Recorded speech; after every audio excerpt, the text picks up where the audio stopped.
என்ன சார் சொன்னீங்க? லலிதா வேணா இந்த ஊரை விட்டு போயிடு, இந்த வேலை வேணா இங்கே வந்துட்டு சாய்ஸ் கொடுக்குறீங்களா? லலிதா என்கிட்ட லவ் சொன்னப்போ அவள் கமிஷனர் பொண்ணுன்னு தெரிஞ்ச அப்புறம் அவளை விட்டுட்டு ஓடுற அளவுக்கு நான் ஒன்றும் கோழ கிடையாது சார். அவங்க அப்பா கமிஷனர்னு தெரிஞ்ச அப்புறம் நான் முதல்ல யோசிச்சது உங்களை பற்றி தான் சார். என்னால் என்னைக்கு உங்கள் பேருக்கும் வேலைக்கும் கலங்க வந்துடக்கூடாதுன்றல நான் அந்த நிலைமையில கூட தெளிவாக இருந்தேன் சார்.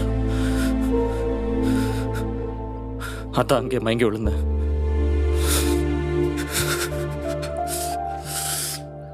ஆனால் உங்க 2 பேர்கிட்டையும் வார்த்தையை கொடுத்துட்டு அதை காப்பாற்ற முடியாம என்ன நானே ஏமாத்திக்கிட்டு இருந்தேன் சார். அதனால தான் சார் உங்ககிட்ட எல்லாத்தையும் வரைச்சேன். என்ன போய் நீங்க துரோகின்னு சொல்லிட்டீங்க சார்.